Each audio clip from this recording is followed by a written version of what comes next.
So we're speaking on February 1st, 2025, is that it? So that means that the Senate hearings for Trump's cabinet are not over, they're still in progress. However, the people Trump has picked reveal at least two things.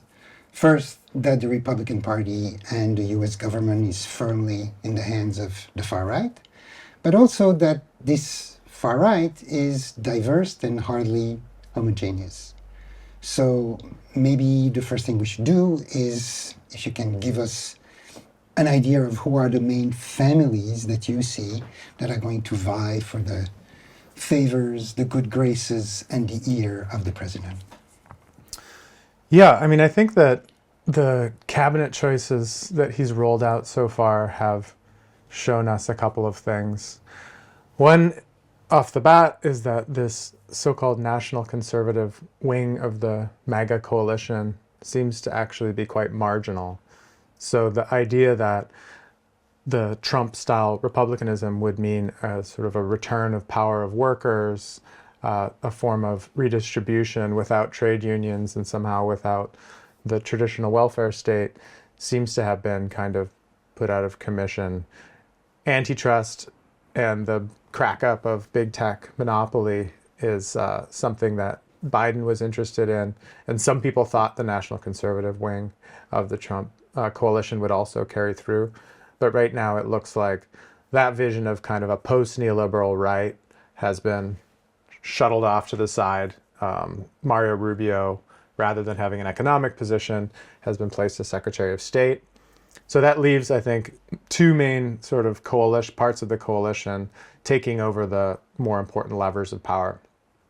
One of them I think you could call kind of austerity-minded, traditional beltway libertarianism. So Russ Vought at the Office of the Budget and Brendan Carr at the head of the Federal Communications Commission are people who have kind of come out of the ecosystem of libertarian think tanks and have the old vision of the need to just slash budgets, cut state spending, remove oversight, remove regulations, make things easier for states to make themselves look differently, compete for mobile investors, and to basically grease the wheels of, profit accumulation for big corporations.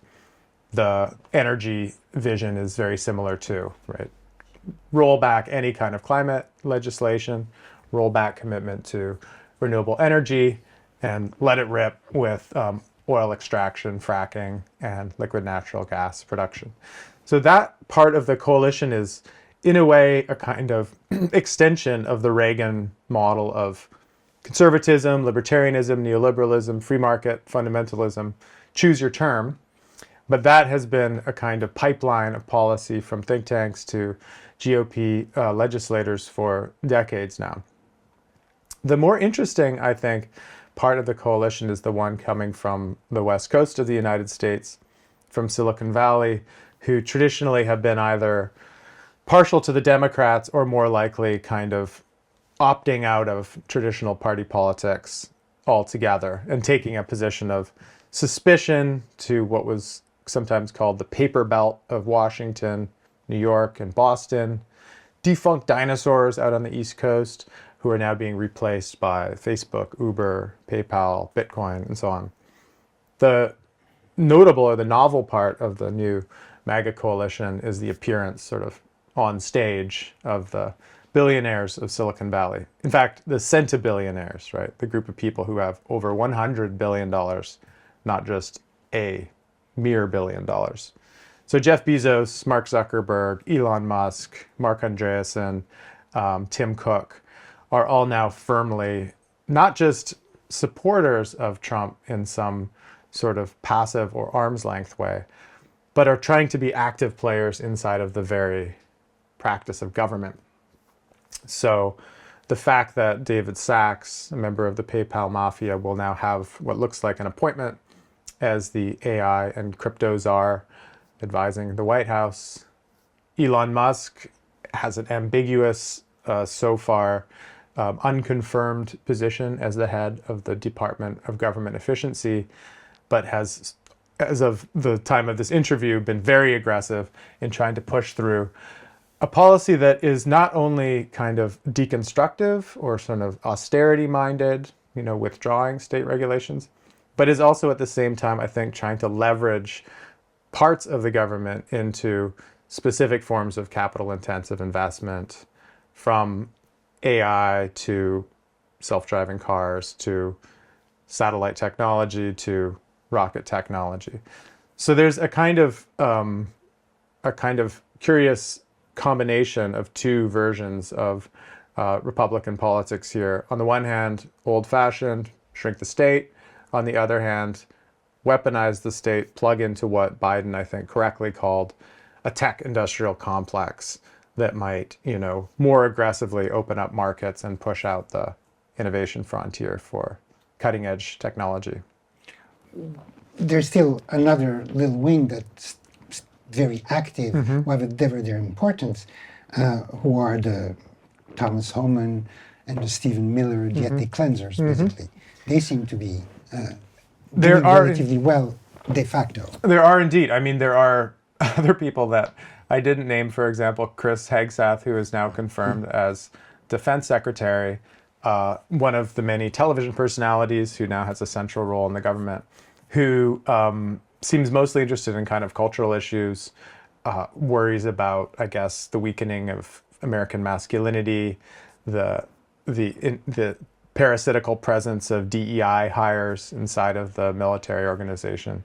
So is seemingly dead set on kind of purifying the military into a more traditional, space of kind of male authority. What military overseas projects that will translate into, I think we're still trying to find out. But the ethnic cleansing wing, if you like, of the party, the Stephen Miller, Stephen Bannon faction, clearly has played a major role so far in the opening weeks of the administration. Very high profile and visible efforts of rounding up people, putting them on military planes for transportation back to their countries of origin.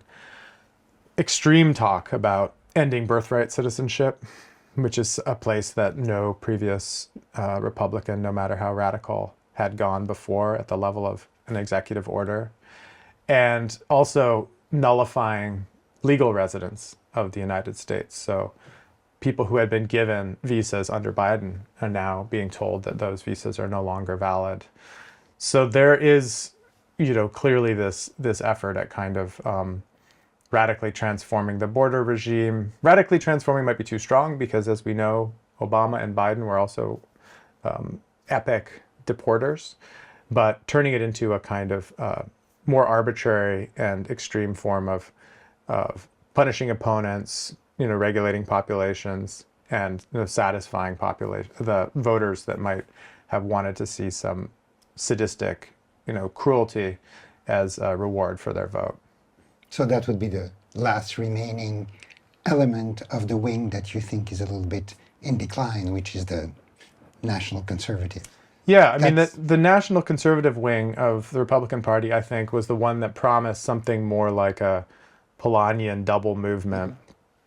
So this was a way that a lot of people have thought about politics, global and national, for the last couple of decades, is using the ideas that Karl Polanyi used in The Great Transformation.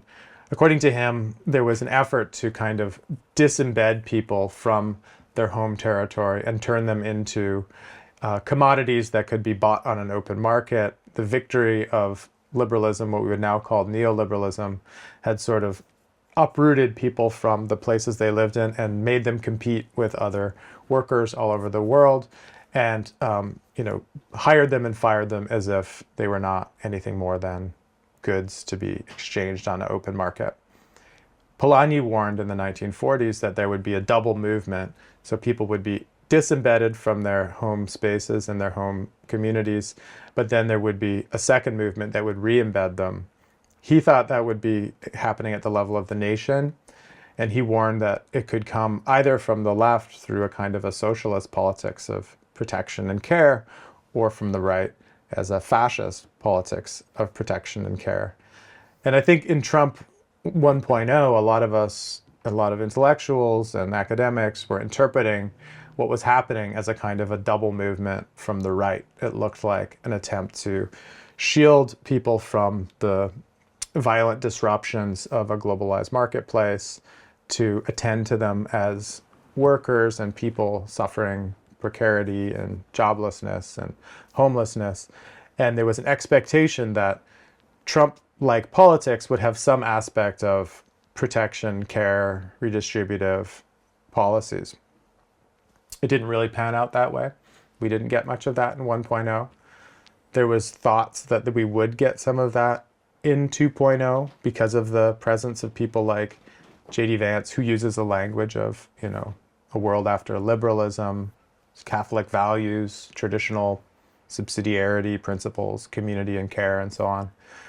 Yet, I think what protection exists in the Trump vision has been sort of distilled down to just anti-immigrant violence. So that is, I think, like the last remaining part of what, we can expect from a double movement is, exaggerated punitive acts that are promised to create more job opportunities for the autochthonous native population, but won't necessarily produce those opportunities as envisioned.